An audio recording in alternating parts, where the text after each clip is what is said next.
Soal berikutnya, kita akan bahas OSP 2021.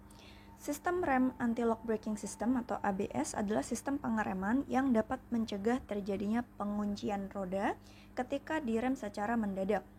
Nah, jadi waktu kita ngerem itu kan kita memberikan torka ya teman-teman ya kepada rodanya sehingga dia dapat slowing down gitu ya, putarannya lebih lambat.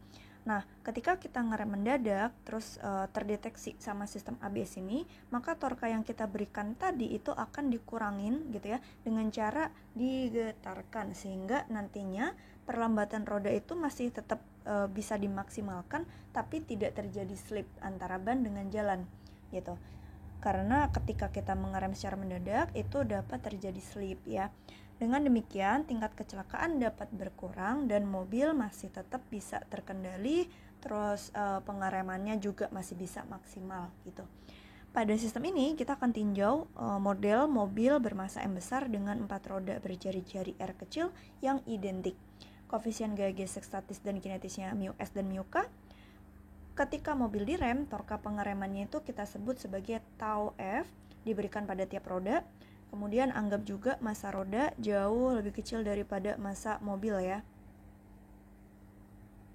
Dan roda adalah benda pejal. Mari kita lihat soal pertama, yaitu buat sketsa grafik perlambatan mobil yaitu AL terhadap torka pengereman tau F yang diberikan. Cari juga kondisi tau F di mana perlambatan maksimum dalam variabel mu S, mu K, M, dan R. Oke, mari kita tinjau terlebih dahulu gaya pada roda ya teman-teman. Pertama, tadi kan mobilnya itu massanya M, terus ada 4 roda. Berarti masing-masing roda itu menanggung beban 1/4 dari berat mobilnya, yaitu 1/4 mg gitu ya. Nah, ini misal saya gambar, ini beban dari mobilnya 1/4 mg. Di sini sebetulnya kan ada juga berat dari rodanya mg gitu ya, tapi karena massa rodanya itu jauh lebih kecil daripada massa mobil, maka untuk ya berat dari roda itu dapat kita abaikan. Selain itu berarti dia ada gaya kontak ya dari tanah, kita namakan N. Terus kemudian ada gaya gesek. Nah, misalkan arah geraknya itu ke sana, berarti gaya gesek dari tanah atau dari jalan adalah ke kanan. Seperti itu ya, kita namakan F kecil atau FG saja ya gitu. Terus kemudian tadi kalau arah geraknya ke kiri, berarti putarannya itu awalnya ke sini ya, berlawanan arah putaran jarum jam.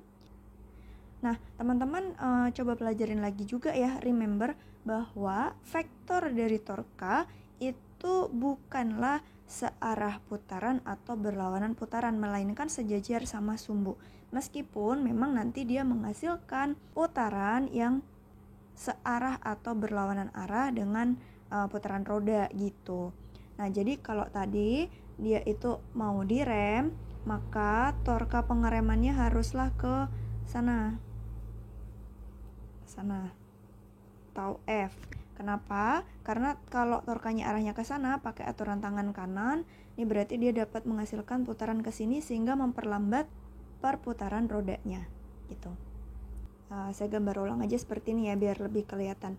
Oke, sekarang mari kita cek untuk hukum Newton baik pada gerak rotasi maupun translasi. Pada gerak rotasinya kita cek total torque-nya. Pertama kita ambil torsi yang masuk ke dalam bidang kertas itu sebagai torsi yang positif tau F gitu. Kemudian ada torsi lagi, itu adalah dari gaya geseknya gitu.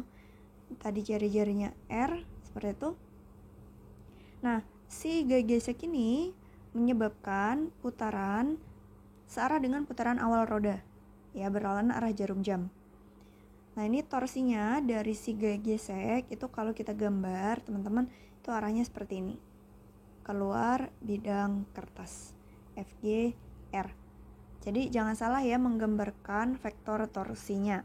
Maka karena berlawanan arah di sini jadi minus FGR. Sama dengan, nah sesuai hukum Newton ini harusnya sama dengan momen inersia roda dikali percepatan sudut. Tapi di soal tadi dibilang bahwa massa roda itu jauh lebih kecil daripada massa mobil. Sehingga untuk massa roda yang kita abaikan, maka di situ momen inersianya juga dapat kita abaikan. Oke ya. Maka kita dapat tau F min FGR sama dengan 0, sehingga gaya gesek FG ini sama dengan tork KF tadi dibagi dengan jari-jari roda. Kita simpan sebagai persamaan 1. Berikutnya kita cek sigma F. Sigma F pada arah vertikal, maka ada gaya normal dan ada 1/4 mg, jadi ini sama dengan 0 ya, karena tidak ada percepatan di arah vertikal, maka kita dapat gaya normal adalah 1/4 mg. Ini nanti dipakai untuk menghitung gaya gesek ya. Langsung aja ya, berarti gaya gesek statik maksimum adalah sama dengan mu S kali N ya, 1/4 mg, dan gaya gesek kinetik adalah mu K 1/4 mg. Nah, nanti kita akan pilih nih gaya gesek statik atau kinetik yang kita pakai. Nah, tergantung case-nya. Kalau case-nya kita tidak mau slip, maka bagian bawah dari ban yang kontak sama jalan itu kan velocity-nya harus 0 ya. Berarti kalau dia tidak slip, maka yang kita gunakan gaya geseknya adalah gaya gesek statik ya. Nah, maksimum atau enggak nanti tergantung case-nya gitu. Nah, kalau kita lihat dari persamaan yang pertama, di situ gaya geseknya proporsional dengan torque yang diberikan. Artinya nanti ketika torque yang diberikan itu maksimum, maka akan menghasilkan gaya gesek yang maksimum, maka di sini kita dapat menggunakan gaya gesek statik maksimum. Ya, ini untuk kasus yang tidak slip ya. Oke, tadi yang disuruh gambar itu adalah grafik percepatan mobil, maka kita masih butuh persamaan lain, yaitu sigma F pada arah horizontal. Karena tadi massa dari bannya itu diabaikan, maka kita langsung tinjau aja sistem yang satu mobil ya teman-teman. Nah, kalau di satu mobil ini berarti total gaya gesek yang bekerja kan ada 4 Fg karena ada 4 roda gitu ya. Maka di sini sigma F horizontalnya adalah 4 Fg sama dengan massa dari mobil dikali dengan percepatan mobil. Jadi percepatan mobilnya adalah sama dengan 4 kali gaya gesek per M. Oke ya. Nah, kalau kita pengen dalam fungsi torsi atau torkanya, berarti kita masukin Fg-nya yang dalam torka, yaitu torka F per R ya, atau 4 tork F per MR. Kalau kita lihat ya berarti percepatannya linear ya dengan si torkanya. Berarti kalau kita gambar, berarti kita gambarnya garis lurus linear ke atas. Terus ini nanti di puncak sini adalah nilai maksimumnya ya. Nilai AL maksimum yang besarnya adalah berarti sama dengan 4 tork F maksimum per MR gitu.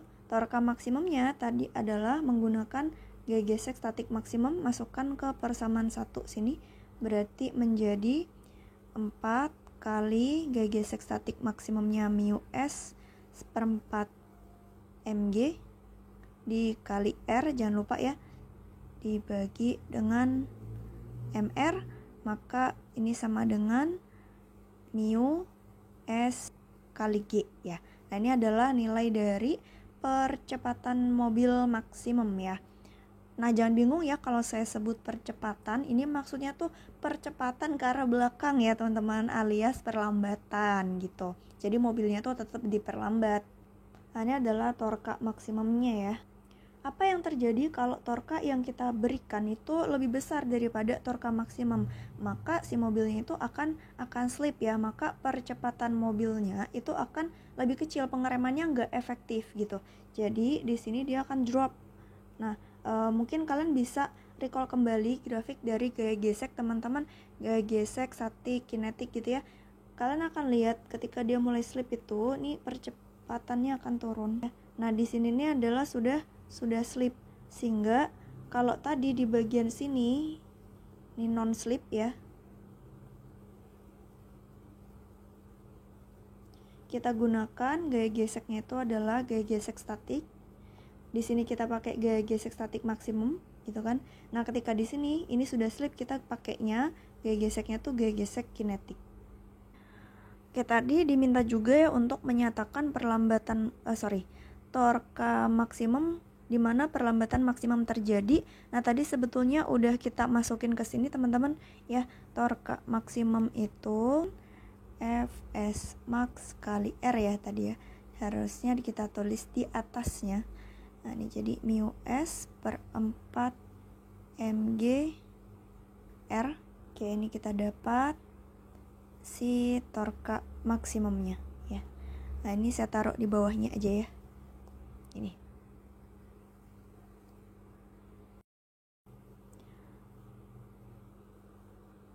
Nah, ini ketika di bagian ini teman-teman bisa tarik ke sini ya. Ini kan pakainya gaya gesek kinetik, yang mana gaya gesek kinetik itu konstan ya teman-teman. Jadi nilainya ketika berada di sini ketika slip ya, berarti torkanya itu akan sama dengan G gesek kinetik kali R, yaitu mu K seperempat M GR. Oke ya, maka untuk percepatannya itu akan sama dengan 4 kali mu K kali seperempat MGR per MR, atau setara dengan mu K G. Nah, jadi ini adalah AL ketika slip ya. Ini saya namakan AL slip. Oke. Pertanyaan berikutnya, jika mu S sama dengan 1, mu K sama dengan 0,5, hitung perbandingan jarak pengereman eta, yaitu SABS per S tau F max, di mana SABS itu adalah jarak pengereman dengan sistem ABS, dan S tau F max adalah jarak pengereman saat tau F maksimal diberikan tanpa sistem ABS. Oke, jadi kita recall lagi nih teman-teman ya. Tadi sistem ABS itu adalah menjaga supaya torkanya itu tidak terlalu besar. Jadi dia paling gede di sini torkanya, supaya tidak slip si mobilnya. Sehingga kalau gitu S yang ABS itu ya, kalau pakai sistem ABS kita pakainya di kondisi maksimumnya yang torka maksimum itu, sehingga menghasilkan percepatan maksimum pada mobil tanpa slip. Pakainya adalah yang AL maksimum ya dengan sistem ABS. Kemudian kita tinggal gunakan persamaan GLBB, di mana kita punya V kuadrat sama dengan V0 kuadrat min 2AS ya kan. Untuk kondisi akhirnya sampai berhenti ini 0. Kondisi awalnya kita samakan ya, misalkan kecepatan awal mobilnya itu adalah V0 semua di kedua kasus, maka untuk S-nya ini kan V0 kuadrat per 2A, maka untuk sistem ABS ini akan menjadi V0 kuadrat per 2 AL max atau V0 kuadrat per 2 mu SG. Sedangkan jika tanpa sistem ABS ya, maka torkanya segede-gedenya aja gitu, karena nggak ada yang mengurangi torkanya. Maka kita akan gunakan torka yang gede di sini nih. Nah, ini kalau torkanya udah lebih gede dari torka F maksimum tadi, maka si percepatannya itu akan berada di AL slip yang tadi kita hitung ya. Berarti kalau gitu S tanpa ABS-nya K akan sama dengan V0 kuadrat per 2 AL slip, sehingga sama dengan V0 kuadrat per 2 mu K G.